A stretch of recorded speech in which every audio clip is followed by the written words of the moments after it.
You guys are already accustomed to us doing a replacement cost estimation on your home and your auto insurance.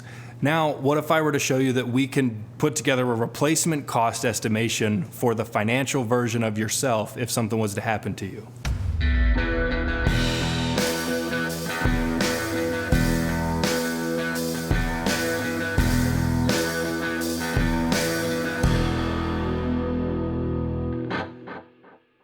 If something were to happen, there's nothing we can do to replace the physical you, but we can replace the financial you. Now, what's involved in the replacement cost estimator for the financial you?